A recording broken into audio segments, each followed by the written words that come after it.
Baik, selamat malam semua, Pak Totok. Totok apa Totok? Toto Aryono. Oh, Totok Aryono. Oh, Ya, mohon izin. maskernya boleh dibuka. Insyaallah sehat. Amin. Mas Toto, selamat datang. Anda urutan terakhir dari 20 peserta. Mudah-mudahan menampilkan penjelasan yang meyakinkan kita semua. Ada 1 jam 15 menit ke depan kita akan ketemu berdiskusi. Di 10 menit pertama silakan Anda untuk memaparkan paparan. Silakan. Terima kasih. Assalamualaikum warahmatullahi wabarakatuh. Nama saya Toto Aryono, calon Bawaslu nomor pendaftaran 0023. Izinkan saya memaparkan makalah saya. Mohon izin.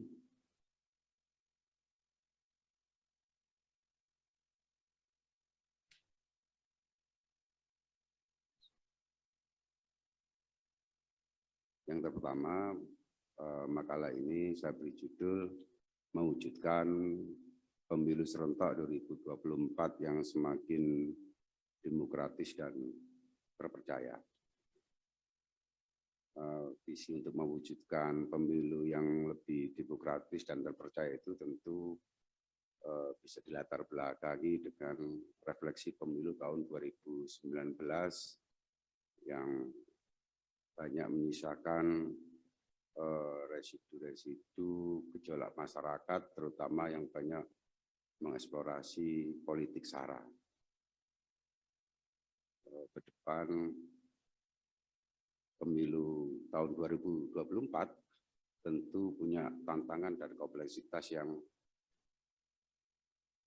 lebih banyak karena ada 2 pemilu yang bersamaan, pemilu presiden dan pemilihan kepala daerah yang memilih gubernur, wakil gubernur, wali kota dan wakil wali kota dengan pemilihan presiden, wakil presiden, DPD, DPR RI, yang tentu nanti ada tahapan yang beririsan, yang satu belum hasil pemilu mungkin belum selesai karena ada tahapan-tahapan di mahkamah, lalu tahapan kedua pencalonan dimulai, tahapan-tahapan peririsan. Namun demikian harapan yang beririsan ini kita harapkan, harapan masyarakat untuk memperoleh pencegahan, pengawasan, dan penanganan pelanggaran pemilu tidak akan terbengkalai. Karena apa? Bawaslu sebagai penyelenggara pemilu diberikan mandat untuk melakukan pencegahan, pengawasan, dan penindakan, serta penyelesaian sengketa yang berkeadilan dan terpercaya. Kepercayaan masyarakat terhadap Bawaslu secara fisiologis akan mengikat masyarakat menjadikan lembaga penyelenggara pemilu sebagai lembaga yang terpercaya, berintegritas, netral, jujur, dan adil. Karena lembaganya terpercaya, maka hasil pemilu dapat diterima oleh peserta, penyelenggara, pemilih, dan seluruh lapisan masyarakat. Karena diselenggarakan oleh lembaga yang telah terpercaya secara luas. Hasil yang bisa dipercaya ini diharapkan bisa meredam konflik pasca pemilu. Karena kepercayaan masyarakat terhadap penyelenggaranya. Bahwa ada kelompok-kelompok yang tidak puas dengan hasil pemilu dan pemilihan, menjadi tugas Bawaslu untuk mendorong, menempuh melalui mekanisme yang sudah disediakan undang-undang, jalur-jalur yang sudah ada. Untuk itu perlu ada menciptakan lembaga yang terpercaya tadi, perlu adanya sosialisasi dan pendidikan demokrasi yang melibatkan seluruh elemen masyarakat dengan berbasis partisipasi dan berbasis keluarga. Memperkuat jalinan kerjasama antar lembaga pemangku kepentingan dalam proses penyelenggaraan pemilu. Juga meningkatkan kualitas sumber daya manusianya di semua tingkatan sesuai dengan bidang dan tupoksi masing-masing sehingga dihasilkan penyelenggara yang kompeten dan berintegritas. Yang tidak kalah pentingnya juga menguatkan afirmasi perempuan dan kelompok rentan dalam berbagai bidang, terutama di penyelenggara, ikut terlibat sebagai jenjang penyelenggara, sebagai peserta pemilu dan pemilih yang cerdas dan partisipatif.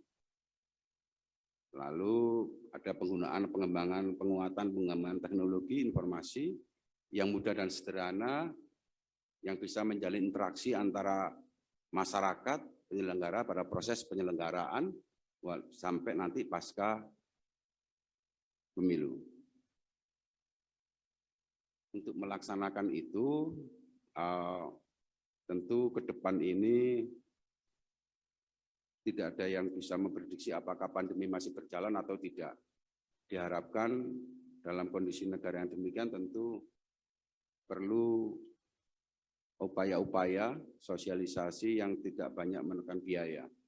Dilakukan dengan biaya yang memadai, yaitu dengan melibatkan seluruh elemen masyarakat, penyelenggara, beserta keluarga dan struktur masyarakat terkecil mulai dari RT, RW, Forum Dewasa Wisma, sebagai ujung tombak pencegahan dan pengawasan pemilu, serta menjadi alat untuk pendidikan demokrasi.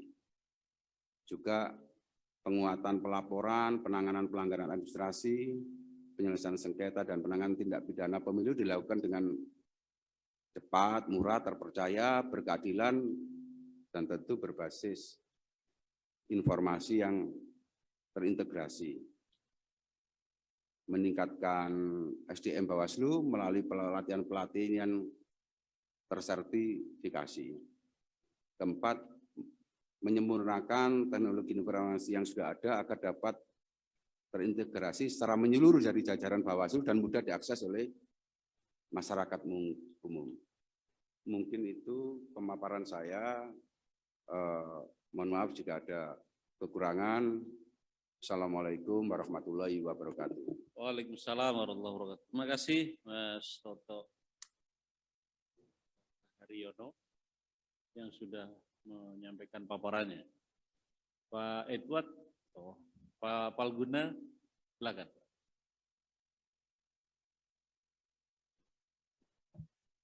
Pertanyaan saya standar seperti pertanyaan pada pada calon komisioner sebelumnya, karena seragam juga menyatakan penyempurnaan TI ya. Jadi begini Pak, sebenarnya ada masalah apa dengan teknologi Bawaslu itu sehingga justru itu yang paling mendapatkan sorotan rupanya dari para calon komisioner Bawaslu ini? Bisa di brief saya dulu Pak. Karena tadi kalau saya melihat tidak terlalu tampak signifikansi, tidak terlalu tampak kuat signifikansinya gitu loh. Dan relevansinya juga dengan persoalan penyempurnaan TI ini. Monggo Pak. Ya, terima kasih Pak Palguna. Dalam benak saya, penyempurnaan teknologi informasi ini karena biar masyarakat mengakses secara terbuka, transparan, bisa diakses oleh semua pihak, sehingga proses perjalanannya kinerja Bawaslu itu bisa diakses, diketahui, misalnya tentang pelaporan pelanggaran. Itu bisa dilihat sampai nanti putusannya apa, itu bisa dikontrol oleh masyarakat, itu aja. Karena dan itu semuanya bisa melihatnya, mulai dari Bawaslu tingkat, misalnya yang melaporkan dari Surabaya, bisa dilihat di Jakarta, masyarakat, sampai Bawaslu RI semuanya bisa melihat dan terbuka, itu aja. Hambatan untuk itu selama ini misalnya ada di mana Pak? Selama ini belum ada, belum terjadi itu. Yang saya maksudkan nanti saya membayangkan misalnya sekarang ada SIPS, Sistem Informasi Penyelesaian Sengketa. Itu hanya bisa dilihat oleh penyelesaian sengketa. Maksud saya begini, pasti ide itu ide itu tampaknya, karena saya berasumsi saja nih, karena ide itu tampaknya itu hampir semua calon komisioner mengungkapkan itu.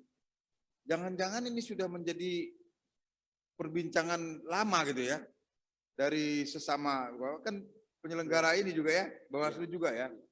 Artinya sudah mengetahui ada problem itu. Maksud saya mengapa saya mengatakan hambatannya dari mana? Saya berasumsi jangan-jangan ini sudah pernah dibicarakan sebenarnya gitu loh di rapat-rapat sebelumnya misalnya dengan Bawaslu. Apa memang belum pernah, Pak? Yang saya tahu belum dilaksanakan aja. Nah itu. Sekarang persoalannya belum dilaksanakan itu karena tidak ada tidak ada kemauan, tidak ada anggaran, atau ada sebab lain misalnya.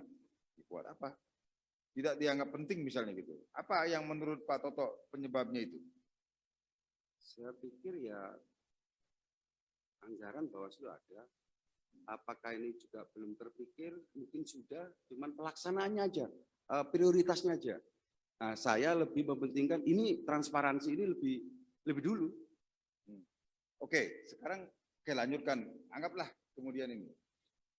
Bapak kalau misalnya ide yang Bapak sampaikan tadi itu, kira-kira membutuhkan anggaran banyak untuk aplikasinya dan kemudian membutuhkan waktu yang cukup lamakah untuk penerapannya, untuk bisa dia working gitu ya? Saya pikir dengan tim yang baik, dengan orang yang paham, misalnya kita sudah melaksanakan sistem informasi penyelesaian sengketa. Waktu 2024, 2022 ini sudah bisa selesai dan anggarannya juga tidak terlalu besar karena kita sudah bisa melaksanakan itu. Contohnya yang di SIP itu sudah bisa dilaksanakan. Nah, tinggal nanti ke depannya semuanya bisa jadi satu kesatuan yang bisa dilihat semuanya. Itu aja. Saya kenapa nanya begitu karena itu yang Pak Dirjen itu pasti akan nanya soal itu juga, soal anggaran juga. Karena nanti kita akan berhadapan dengan pemilu yang cukup kompleks ya. Belum tahu anggarannya cukup enggak gitu kan. Nah, itu. Nah, sementara ada ide yang mengenai TI terus dari tadi, penyempurnaan TI terus dari tadi. Yang kita enggak tahu sebenarnya seberapa besar dia akan membutuhkan anggaran. Nah, kalau nambah itu kan enggak mudah itu kan, Pak, ya. Tapi oke lah kalau sebagai ide. Nah, sekarang sebagai pertanyaan lanjutan dari saya itu begini. Nah, katakanlah itu running, ide Pak Toto itu ya, masyarakat dengan mudah ini. Dalam asumsi Bapak itu akan akan membuat kontestan lebih hati-hati dan pada saat yang sama juga akan membuat pelaksana dalam hal ini KPU itu kemudian menjadi lebih baik. Atau Bapak mengharapkan sesungguhnya akan terbangun kesadaran masyarakat untuk turut bertanggung jawab dalam proses demokratisasi ini. Yang mana yang menjadi target yang paling dekat dari tiga hal itu, jika asumsi saya benar tentu saja. Kepercayaan masyarakat kepada lembaga. Kepercayaan masyarakat kepada lembaga. Nah, supaya tidak ada tagar percuma lapor Bawaslu gitu ya. Ya kira-kira begitulah ya. Nah, jadi maksud saya itu penting Pak, karena gini, ini selama ini yang saya, mudah-mudahan saya keliru ya. Saya sekarang mau lihat perspektif Pak Toto. Bagaimana sebenarnya Bapak melihat, ini pertanyaan saya lemparkan juga kepada calon yang tadi yang sebelumnya. Bagaimana Pak Toto melihat pola hubungan kelembagaan antara Bawaslu, KPU dan DKPP? Karena begini, saya merasa ada semacam kompetisi tidak sehat di antara ketiga lembaga ini. Padahal goal Undang-Undang Dasar itu menginginkan ini adalah tujuannya sama, yaitu menciptakan pemilu yang demokratis. Karena kita ingin menghadirkan constitutional democratic state bukan hanya hanya ide yang ada di dalam Undang-Undang Dasar, tetapi itu benar-benar terjemah dalam praktek. Sehingga ibarat restoran dia tidak hanya ada di daftar menu, tetapi memang barangnya sendiri ada gitu kira-kira. Gimana Pak Toto melihat? Iya. Harus jujur diakui selama ini lembaga penyelenggara di sini ada KPU, Bawaslu dan DKPP itu punya stigma masing-masing. Kalau DKPP itu dianggap sebagai malaikat pencabut SK, sehingga itu memang ditakuti, Pak. Jadi teman-teman lebih takut kepada DKPP daripada kepada strukturalnya, pertama itu. Dan itu saya pikir baik menurut saya. Yang kedua memang muncul di masyarakat KPU sama Bawaslu itu seperti Tom and Jerry gitu. Bekerja-kerja tapi selalu main TV bareng. Kenapa demikian? Saya pikir ini perlu komunikasi aja. Penyamaan komunikasi, bahasa Surabaya ngopi bareng aja. Mana hal yang perlu, mana yang penting, ayo diomongkan dulu. Sehingga apa? Di luar tidak terkesan Tom Jerry tadi tukaran, berkelahi antara dua lembaga. Kalau ini berkelahi, lah penyelenggaranya aja berkelahi, apalagi keputusannya. Karena itu perlu, ini ayo kita ciptakan kepercayaan masyarakat sebelum keluar di lembaga sendiri harus terpercaya, harus ada trust. Lewat apa? Komunikasikan. Apa yang tidak bisa dikomunikasikan? Karena ada lembaga banyak hal, misalnya untuk keputusan, ada RDP, ada pertemuan KPU dengan Bawaslu dengan lembaga lain, komunikasi aktif yang konstruktif ini yang perlu. Sehingga apa? Goalnya adalah kepercayaan kepada lembaga. Apa ya? Kalau begitu boleh nggak saya menyebut misalnya begini? Kalau jadi saya melihat ada semacam problem kultural gitu ya di antara tiga lembaga ini. Kalau problem itu selesai, kira-kira ide IT ini masih penting nggak Pak? Penting, Masih tetap masih penting. penting. Karena apa? Ini juga menciptakan kepercayaan terhadap lembaga pengawas yang punya mandat apa? Lembaga Bawaslu ini kan mengawasi, mencegah, melakukan penindakan. Ya. Kalau penindakannya juga, oh ternyata benar, bisa diukur. Oh betul, masyarakat semuanya terlibat. Oh kalau enggak tak laporkan kamu. Bahwa kemudian tidak ada pelanggaran misalnya atau dan kemudian juga tidak banyak digunakan karena itu ya itu soal lain gitu ya. Yang penting barangnya ada dulu. Ya. Pasti digunakan dan pasti bermanfaat. Karena apa? Masyarakat kan butuh keterbukaan sekarang. Butuh keyakinan. Benar nggak kalau saya ini melaporkan pelanggaran ditangani serius? Nah, itu terukur. Oh ternyata betul. Oh keputusannya ini. Oh ini bisa jelas. Oh iya, saya percaya lembaga ini. Kalau ditangani bahasa Minang ditempeleng artinya Pak ya. Oke, terima kasih Pak Toto. Kayak menyebut Tom and Jerry itu memang ya seperti itulah. Dulu ada grup duo namanya Simon and Garfunkel itu disebut Tom and Jerry juga. Akhirnya memang pecah dua-duanya Pak. Jadi terakhir itu. Enggak, itu cuma sekedar aja terakhir. Terima kasih, saya kembalikan pada Pak Ketua. Pak Batiar dulu. Oke. Saya dulu Prof. Ini saya suka gayanya Mas Toto ini, saya dari tadi diam-diam Mas, saya dari timur juga. Tapi bukan gaya Jawa Timuran. Mohon maaf Pak. Jadi asiknya itu gaya kultural Jawa Timur mungkin gini ya. Cara ngawasi. Jadi saya yakin Mas Toto mungkin kayak pengalaman kelihatannya. Mungkin akan terungkap kalau saya kejar. Tadi ada tulis iris-iris tadi. Mana tadi iris-iris tadi? Irisan-irisan itu. Tadi slide itu. Tadi kan ada slide-nya tentang ya, itu. ada tahapan yang Seperti beririsan itu. Pak. Iya. Karena kan pemilunya dalam 1 tahun ini bersama-sama. Iya. Saat hasil pemilu Pilpres, Pileg itu masih dalam proses. Tahapan pemilihan kepala daerah juga sudah mulai. Nah, ini adalah tahapan awalnya tahapan pencalonan. Nah, di tahapan pencalonan ini juga ada potensi sengketa. Nah, sementara di hasilnya belum terlihat. Nah, inilah mungkin ada timbul kerawanan dan penyelenggara diharapkan tidak terbengkalai. Tetap tugas dan fungsi dia sebagai lembaga pengawasan bisa membagi mana pengawasan terhadap hasil pemilu, mana pengawasan terhadap proses pencalonannya. Sehingga setiap laporan setiap tahapan bisa dilakukan proses pencegahan agar tidak terjadi sengketa. Kalau toh ada, bisa ditangani sesuai dengan peraturan yang ada dan berkeadilan hasilnya. Mas Toto, saya terus terang ya, di satu sisi mungkin soal gaya bahasa Anda, tapi jujur, Anda satu-satunya menurut saya calon yang menuliskan bahwa secara konkret bahwa akan ada irisan tahapan pemilu 2024 dan tahapan pilkada. Lebih konkretnya yang beririsan tahapan itu di mana Pak Toto? Di tahapan mana? pencalonan dan di hasil nanti, di akhirnya nanti. Di pencalonan. Di pencalonan. Pencalonan kan kalau 22 bulan kan 15 bulan ditarik kan masih prosesnya itu sementara hasil pilpres pencalonan apa nih? Pencalonan kepala daerah. Kepala daerah, ya, Ya. pencalonan kepala daerah. Beririsan dengan Hasil pilpres yang kalau ada gugatan, kalau ada tahap kedua, kan belum ada hasilnya Pak ini Pak. Sementara pencalonan itu kan juga berkaitan dengan partai mana yang bisa mencalonkan 20% kursi, 25% suara yang diperoleh. Ini hasilnya ini yang belum diketahui ini. Nah, tapi dengan tenggang waktu nanti diharapkan ini prosesnya tetap berjalan.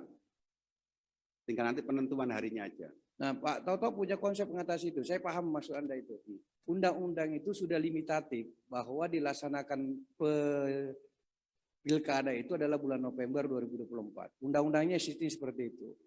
Kalau ditarik 3 bulan, berarti pencalonan kepala daerahnya adalah bulan 8. Kira-kira gitu Pak, bulan 8 2024.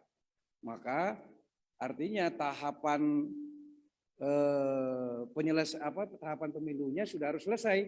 Sudah harus ada DPR terpilih, sudah ada suara sah DPRD terpilih, kemudian dilanjutkan dengan tahapan pencalonan kepala daerah. Kan tidak mungkin ada pencalonan kepala daerah kalau tidak ada hasil sah.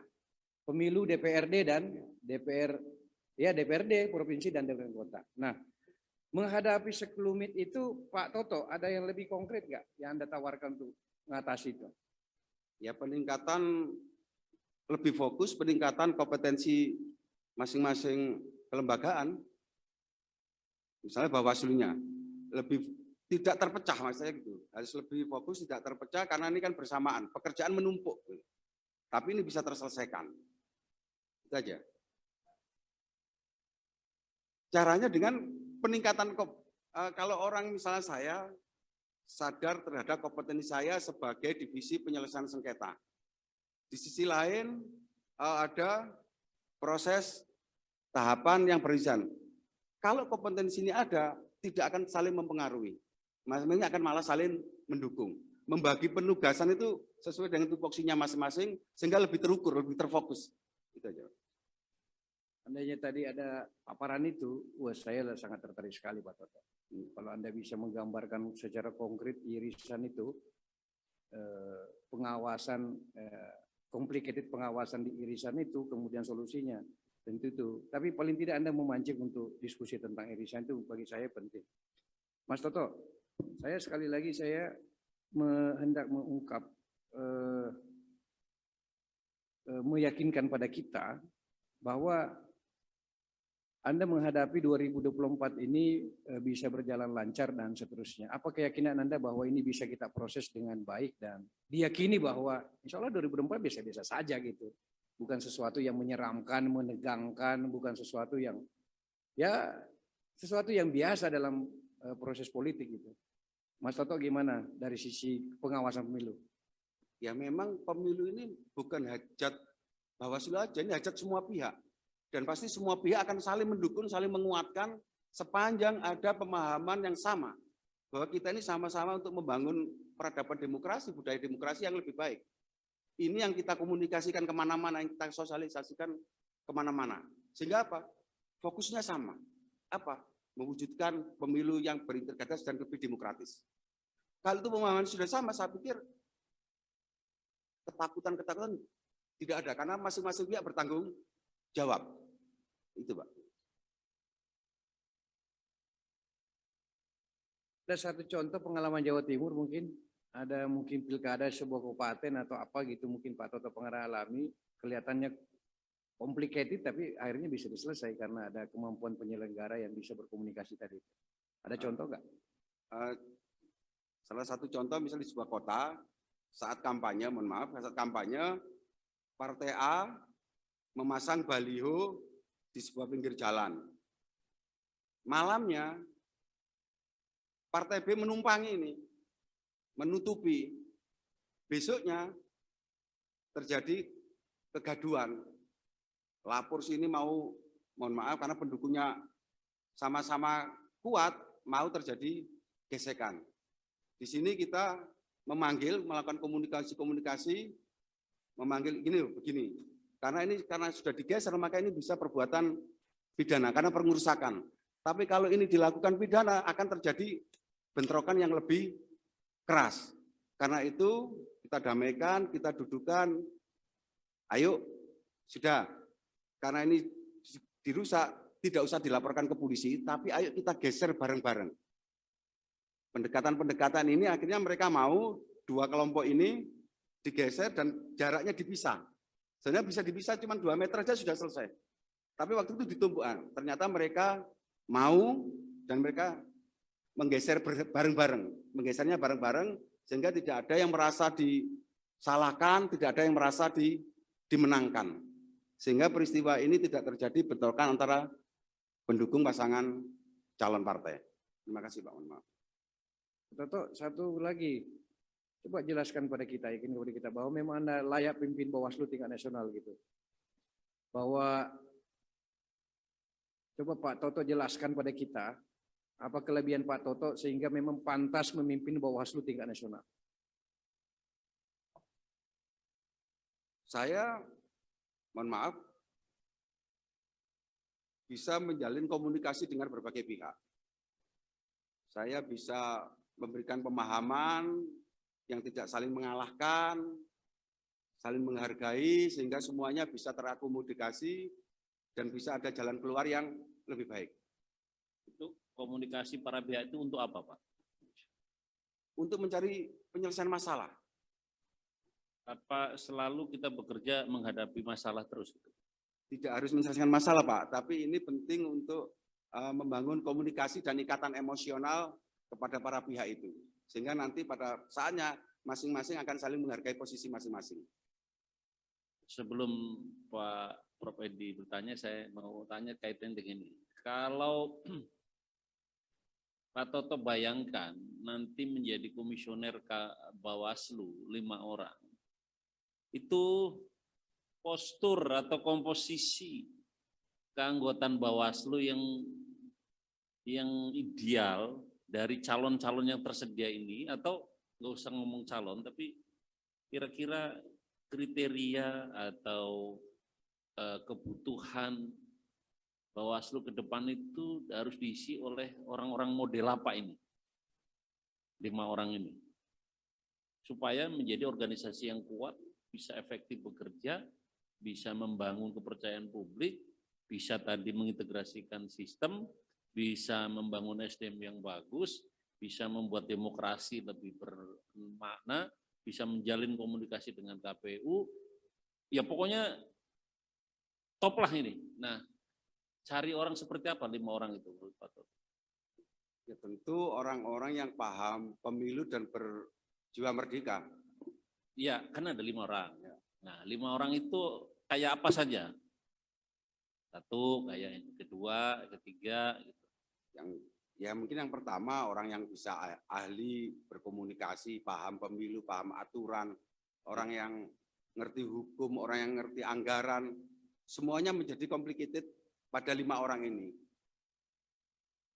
Dengan spesialisasi masing-masing, karena tentu tidak bisa didominasi oleh satu orang, masing-masing punya kelebihan dan kekurangan. Karena itu pentingnya. Iya, kan cuma 5 Pak, 5 orang. Nah, 5 orang ini kita butuh orang satu orang kayak apa, kedua orang kayak apa, ketiga orang kayak apa, 4 kayak apa, 5 kayak apa, sehingga akan menimbulkan satu complicated tadi itu. Jadi akan menimbulkan komposisi yang pas, ramuan yang pas. Pak Toto satu ahli komunikasi, bisa komunikasi dengan para pihak, menyelesaikan masalah sehingga tidak menimbulkan ketegangan. Oke, satu butuh apa lagi? Gitu loh Pak. Ada ahli hukum, ahli sosiologi, ekonomi, politik, itu juga cukup mewadahi kelima itu, Pak. Hukum itu untuk apa? Di politik Hukum, untuk karena apa? memang kita butuh orang-orang yang paham hukum karena ini proses penegakan Bawaslu. Politik, orang yang bisa memahami mekanisme pemilu, ahli ekonomi yang bisa membaca anggaran, memprediksi anggaran sehingga pemilu ke depan itu lebih efisien. Ahli sosiologi yang mengerti perkembangan masyarakat sehingga pemilu nanti berjalan lebih indah. Masuk berarti saya ini sosiologi. Jadi yang Prof. Edi, silakan, Bro. Saya hanya ada dua, Pak Toto. Yang pertama ya, ketika kita bicara mengenai penyelesaian sengketa, di situ ada Bawaslu, tapi juga ada Gakumdu, penegakan hukum terpadu yang melibatkan institusi kepolisian maupun kejaksaan. Persoalannya adalah selama ini diakui atau tidak. Tapi bagi penegak hukum seperti polisi dan jaksa itu boleh dikatakan memandang sebelah mata terhadap Bawaslu. Ya. Nah, ini bagaimana kalau Bapak terpilih untuk mengatasi hal seperti ini? Karena memang kalau kita lihat berdasarkan undang-undang, boleh dikatakan Bawaslu ini tidak mempunyai suatu apa ya, semacam kekuasaan subpuna begitu ya. Silahkan Pak, itu pertanyaan pertama. Yang pertama, sekali lagi bahwa ini pemahaman bersama. Pemahaman bersama bahwa lembaga ini sudah memberi kekuatan pada Bawaslu sebagai koordinator Gakumdunya. Nah, untuk yang agar tidak memandang sebelah mata, maka memang perlu dalam penanganan pelanggaran itu dibicarakan bersama-sama. Masing-masing bisa terukur. Pengetahuannya terukur, unsur-unsurnya juga bisa terus, sehingga tidak ada lagi yang menyatakan ini kurang unsur, kurang bukti, semuanya ada catatannya. Dan itu nanti bisa dilaporkan di status laporan. Karena selama ini kan status laporan hanya tidak bisa ditindaklanjuti misalkan. Nah, ke depan status laporan itu tidak hanya itu, tidak bisa ditindaklanjuti karena apa? Sehingga bisa terbaca, oh ini tuh perbedaan pendapatnya. Masyarakat bisa tahu, oh ini toh ketidakmampuannya lembaga. Sehingga apa? Kita bisa libatkan nanti banyak pihak untuk melihat ini, sehingga transparan. Dengan transparan itu, kontrol masyarakat yang memandang sebelah mata tidak jadi memandang sebelah mata. Karena apa? Oh, ternyata ini tidak hanya bertiga ini, tapi masyarakat ikut terlibat. Itu enggak. Kalau tadi Pak Ketua atau Pak Bahtiar saya lupa, menanyakan mengenai kelebihan Bapak. Sekarang saya sebaliknya, Pak. Kira-kira Bapak memiliki kelemahan apa yang mungkin nanti itu bisa diisi oleh anggota Bawaslu lainnya kalau Bapak terpilih? Saya mungkin kurang bisa detail soal anggaran, Pak. Mungkin itu masih bisa dibantu kawan-kawan yang lain. Cukup Pak Ketua?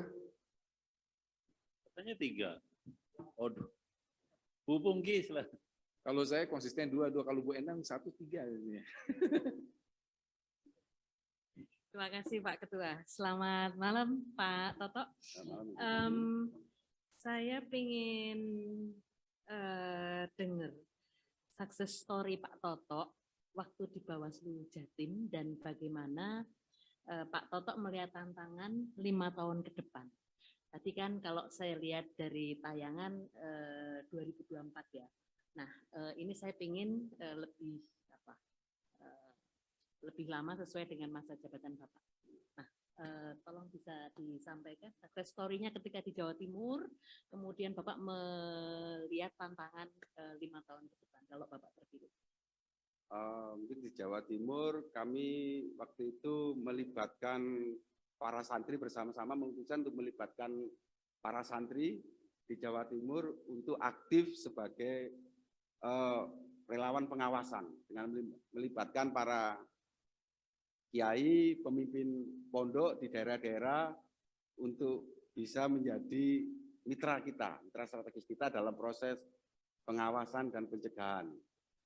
Sehingga kalau ada konflik, kalau ada, mohon maaf, kalau pemimpin pondoknya itu ikut turun tangan, Pak Kiainya ikut itu semuanya insya Allah bisa terselesaikan tanpa ada buntut-buntutnya. Saya pikir itu. Itu ya. Pada kemarin pemilu 2020 ini ya, Dievaluasi gimana hasilnya dan sudah, dan alhamdulillah Jawa Timur mendapat apresiasi pengawasan terbaik dari Bawaslu RI.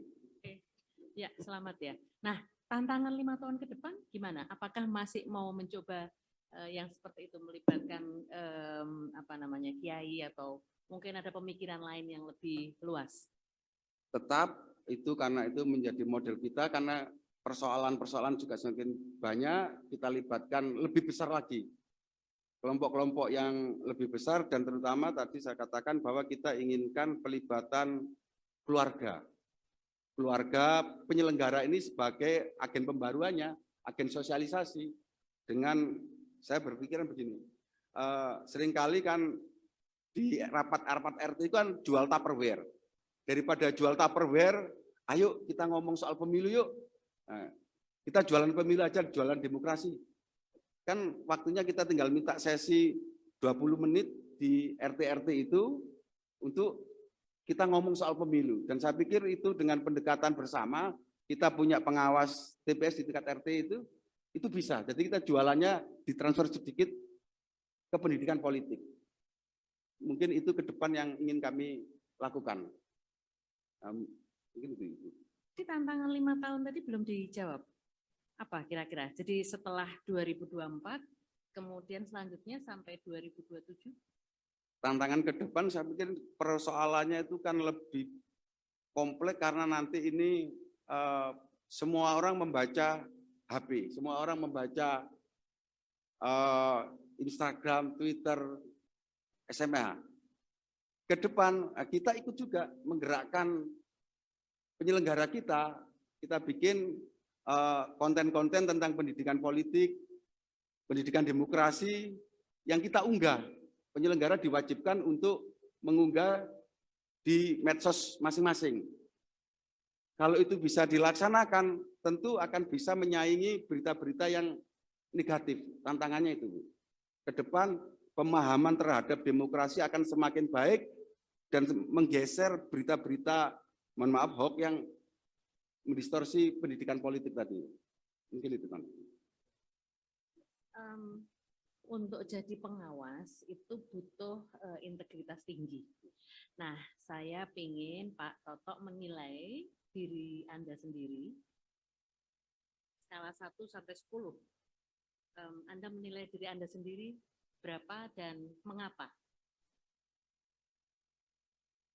Saya tidak berani mendahului Tuhan.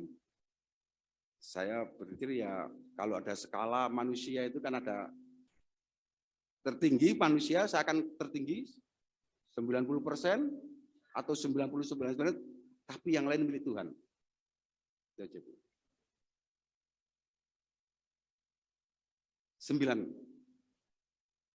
Itu apa aja kok Anda bisa dapat nilai 9? Karena saya orang yang sulit, mohon maaf ini tidak mau, diajak untuk berkompromi hal-hal yang bersifat pelanggaran, bersifat konspiratif yang buruk. Saya taat aja sama aturan. Itu Bu. Soal suap menyuap, gratifikasi, Mohon maaf, tentu itu menjadi lawan kita bersama itu Bu. Karena kita dinilai, sekali lagi, Bawaslu ini oleh DKPP kan dikonstruksi kayak manusia setengah malaikat, itu nggak boleh salah itu.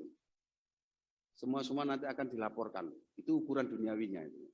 Tapi kita sebagai manusia bertuhan tentu juga punya ukuran pribadi dengan Tuhan. Karena kita nggak bisa dilihat, tapi Tuhan yang tidak tampak akan melihat kita. pernah dilaporkan ke DKPP, Pak Toto? Kebetulan belum pernah Bu. 1 kali pernah, karena waktu itu bukan saya pribadi, karena kelembagaan. Karena kasus apa? Kasus, mohon maaf, salah ngomong aja. Salah satu anggota salah ngomong, sehingga itu melukai orang yang di medsos itu, sehingga dianggap ini perilakunya tidak benar dan dilaporkan di KPP, dan akhirnya rehabilitir semuanya. Saya ingin dapat contoh atau ingin dapat bukti konkret sih, bagaimana praktek Pak Toto terkait dengan leadership dan juga teamwork. Di Bawaslu Provinsi Jawa Timur ini teamwork sampai saat ini saya merasa ini teamwork yang baik. Demikian juga saat saya di KPU Kabupaten Malang tidak ada persoalan kelompok. Kita saling mengingatkan, saling mengoreksi, bekerja bersama-sama dan tidak ada persoalan. Dan juga waktu jadi Panwas, hubungan kami, hubungan keluarganya juga sangat dekat. Karena saya pikir kita tidak sekedar bekerja ini. Bahasa Surabaya, kita ini ngaji. Tidak sekedar bekerja, ini ngaji kita. Karena kami ngaji, ya ayo saudara kita ini ya berlima atau bertiga ini. Kalau ini sudah bisa memahami, ya inilah pekerjaan berjalan dengan sendirinya. Pak Toto, nanti seandainya Bapak terpilih menjadi anggota Bawaslu, saya ingin tahu bagaimana Pak Toto ini karena ada tayangan di situ meningkatkan SDM Bawaslu. Nah, bagaimana Anda bisa meningkatkan SDM Bawaslu khususnya di kawasan Indonesia Timur? Ini karena memang problem peningkatan kualitas tentu tetap kita lakukan terus-menerus di Indonesia bagian timur dengan diskusi, dengan belajar bareng-bareng. Dengan pendekatan-pendekatan kearifan bersama-sama. Memanusiakan manusia, menghargai, tidak sekedar perintah-perintah, tapi juga ada dialog. Peningkatan SDM-nya itu sehingga belajar bareng-bareng intinya. Kalau Anda ini akan jadi anggota Bawaslu ya, Anda mengevaluasi Bawaslu yang sekarang ini seperti apa? Baik. Baik, nggak ada yang perlu diperbaiki? Ya tentu ada perbaikan-perbaikan yang lebih baik lagi. Apa misalnya? Tadi salah satunya tadi misalkan membuat program pengawasan sudah baik, tapi saya tingkatkan lagi apa? Kita melibatkan penyelenggara yang ini belum ada fokus bahwa penyelenggara sebagai ujung tombak sosialisasi, mengunggah konten-konten yang bersifat edukatif, pendidikan politik. Ini yang perlu diperbaiki, ditingkatkan terus. Timur, apakah itu sudah terjadi? Artinya hubungan baik antara KPU Jatim dan Bawaslu Jatim. Kalau Anda tadi ingin memperbaiki yang di level nasional, itu berarti kan Anda sudah punya pengalaman sebelumnya. Bagaimana pengalaman Jawa Timur? Di Jawa Timur kami baik, solid, dengan Bawaslu, dengan KPU, hubungan-hubungan personalnya juga baik dan mungkin bisa dicek, kita tidak pernah, seingat saya, bertengkar terhadap sesuatu hal. Sehingga menimbulkan ketidakpercayaan masyarakat terhadap penyelenggara. Karena seringkali kita komunikasi. Terima kasih. Pak Ketua, saya cukup. Terima kasih. Terima kasih, Bapak sekalian. Masih ada? Oh, Pak Erlangga. Oh iya, Erlangga dulu. Oh, Gus Rozin dulu. Cak, ya apa. Pangapunten, Gus. Gimana? Enggak. Beliau Malang, saya Pati, Pak. Sehat ya, Cak? Alhamdulillah, Gus. Tahun berapa di Tarbiyatul Arifin, Cak? Saya mulai tahun 2000-an. 2000-an ya? Lama di sana ya? Ya. Tapi kita tidak bicara itu, Cak. Apa namanya? Itu sebagai background saja. Sebetulnya banyak tadi yang sudah ditanyakan dan semuanya tampaknya baik-baik saja di tangan Cak Toto ini. Karena apa namanya tadi setiap ada pertanyaan, semuanya baik, semuanya oke, begitu aja ya. Kira-kira aja ya. Semoga saja demikian. Saya juga penasaran dari kemarin apa namanya ketika peserta ditanya diminta menyebut itu banyak yang menyebut nama panjenengan. Jadi kita penasaran nih, mana orangnya. Malam ini sampai 11 orang yang menyebut panjenengan ini. Jadi apa namanya kita penasaran ini. Tapi memang tampaknya di tangan jenengan semuanya beres. Tapi satu hal, Cak. Tidak semua hal beres ya, Cak. Terutama apa namanya Bawaslu ini kan persoalannya ada pengawasan, ada pencegahan, dan ada penindakan. Terutama ketika berkaitan dengan penindakan ini kan bergantung dengan lembaga lain. Dan lembaga lain tidak hanya satu, Gakumdu. Nah, selama ini kesannya apa namanya banyak hal yang ditangani oleh Bawaslu ini kan tidak smooth ketika beralih ke Gakumdu. Menurut panjenengan, nah, apa pandangan panjenengan terhadap Gakumdu ini? Pandangannya dulu aja, Cak. Gakumdu ini lembaga yang saya pikir sangat membantu dalam proses penegakan karena itu tadi ada unsur kepolisian yang ahli penyidikan, ada unsur kejaksaan yang penuntutan, dan Bawaslu ahli menentukan apakah ini pelanggaran administrasi atau pidana. Nah, kalau ini punya pandangan yang sama, semua proses penanganan pelanggaran bisa terukur. Ngoten, Mas.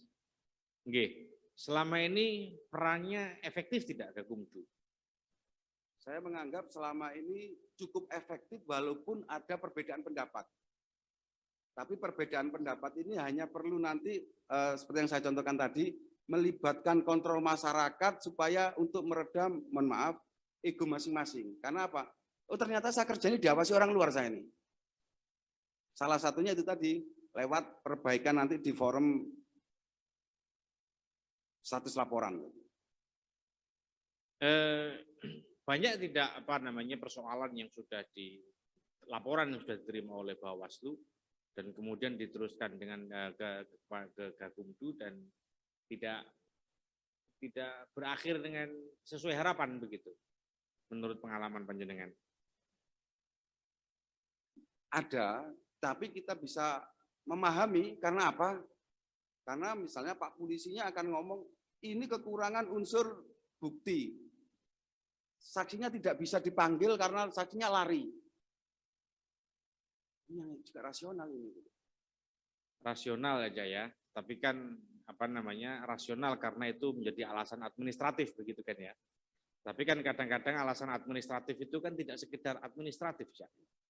Ada something behind kan ya, ada sesuatu yang apa namanya kemudian menjadikan kasus-kasus atau temuan-temuan itu tidak berlanjut kan ya. Ya, kalau itu terjadi apa namanya menurut panjenengan bagaimana? Pertanyaan saya lebih kepada bagaimana kemudian kita bisa apa namanya membangun visi yang lebih solid begitu antara Bawaslu dengan Gakumdu. Nah, lebih spesifik lagi, bagaimana apa rencana Cak Toto supaya komunikasi apa namanya dengan Gakumdu itu kan ya karena gabungan ya itu berjalan dengan smooth sehingga tidak banyak masalah yang ditemukan oleh Bawaslu kemudian mandek di sana yang pada akhirnya itu juga menurunkan kepercayaan masyarakat terhadap Bawaslu. Nah, kita bicara soal konteks Bawaslunya ya Cak ya. Monggo Cak. Ke depan kita lebih melakukan komunikasi yang lebih aktif terhadap pimpinan lembaga. Misalnya dengan, mohon maaf, dengan Kapolrinya atau kejaksaannya untuk memberikan pemahaman tentang penanganan perkara. Selain itu kita juga melibatkan masyarakat, kontrol masyarakat. Selain pemahaman bersama, ada, mohon maaf, karena misalnya begini, contoh kecil, kalau kita menganggap ada perbedaan pendapat, ternyata Bawaslu-nya ini yang tidak bisa bekerja, silakan Bawaslu-nya ini dilaporkan ke DKPP, karena ternyata something behind tadi, pemicunya adalah Bawaslu. Demikian juga sebaliknya, kalau itu nanti something behind-nya itu nanti Pak polisinya silakan dilaporkan ke Kompolnas. Demikian juga kalau kejaksaan, silakan itu dilaporkan ke jaksa pengawasnya, jambasnya. Itu yang mungkin bisa dilakukan bersama-sama, Gus. Terima kasih, Cak. Satu pertanyaan paling akhir. Jenengan ada hubungan darah dengan Cak Londong? Enggak ya? Mboten nenten, Gus. Apunten, Gus. Terima kasih. Terima kasih Pak Ketua. Terima kasih, Cak. Saya bingung Gus, giliran jenengan tanya itu tampak cerdas sekali dia. Apa kulturalnya sama itu rasanya? Yang lain, Bapak Ibu? Oh iya, Pak Erlangga silakan. Baik, terima kasih Ketua. Mas Toto, tadi yang belum dielaborasi itu dari tadi kayaknya bagaimana Anda menjawab atau Bawaslu mengantisipasi persoalan yang terkait dengan polarisasi identitas, polarisasi SARA, hoax, gitu, kayak fake news, dan lain sebagainya, hal seperti itu. Kalau misalnya pengalamannya, Cak Toto ini kan di Malang, di Jawa Timur ya, ya yang kita tahu bahwa problem-problem itu tidak menjadi persoalan serius di Jawa Timur. Nah, tapi kan kalau ini nanti kan skopnya Indonesia, tentu kompleksitasnya beda dan mau tidak mau akan menemui persoalan tersebut. Nah, langkah seperti apa yang akan dilakukan oleh Bawaslu? Itu pertama. Kedua, yang simpel-simpel aja, kalau misalnya sesuatu kan dilihat dari awalnya dulu, starting pointnya seperti apa. Kira-kira selama 100 hari ke depan apa yang akan dilakukan oleh Cak Toto kalau nanti terpilih sebagai Bawaslu? Terima kasih. Ke depan tentu kita akan melibatkan tokoh-tokoh masyarakat, tokoh-tokoh agama yang ada untuk, ayo jangan kita sama-sama bareng bertanggung jawab soal SARA ini. Ini musuh bersama ini. Karena perang yang paling banyak memakan korban ini kalau sudah membawa isu agama ini. Ini menjadi tanggung jawab bersama, pemahaman bersama, pendidikan bersama, kita gencarkan sosialisasi ini kepada semua elemen, semua yang paling mungkin bisa kita lakukan. Sehingga ke depan konteks berbangsa dan bernegara ini lebih baik. Tentu yang saya bangun pertama adalah menjalin komunikasi antar lembaga, Bawaslu, KPU, ke kejaksaan, ke kepolisian, lembaga-lembaga yang lain berkepentingan, sehingga nanti pemahamannya bareng dulu sama, ke depan jalannya juga insya Allah lebih baik.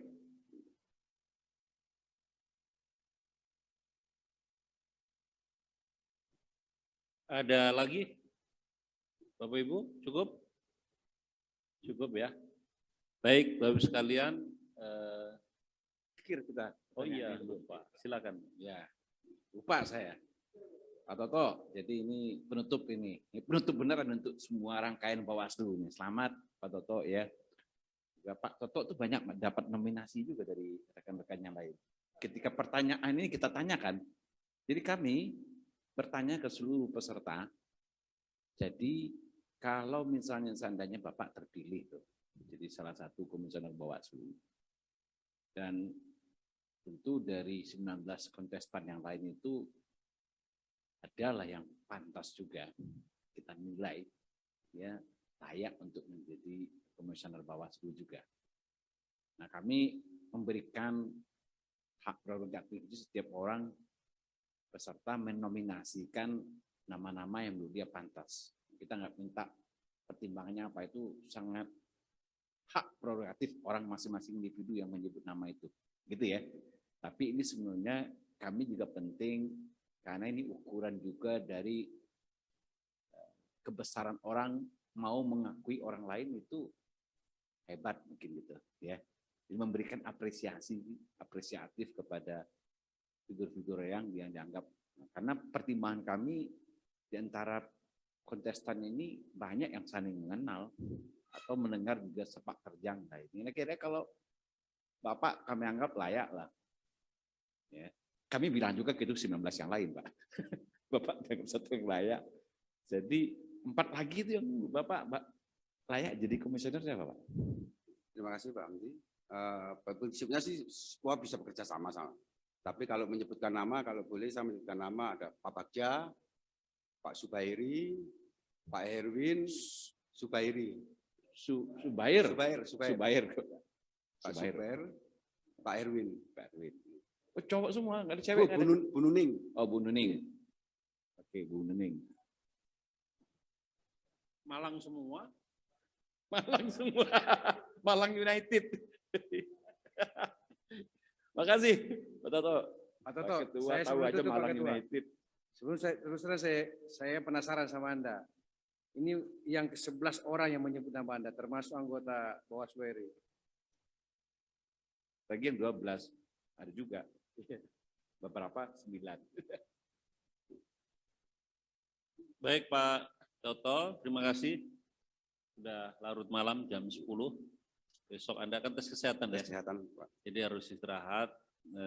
Kita cukupkan sekian. Terima kasih. Selamat malam. Terima kasih. Jika mohon maaf jika ada salah kata, salah khilaf. Wassalamualaikum warahmatullahi wabarakatuh. Waalaikumsalam warahmatullahi wabarakatuh. Terima kasih, Gus.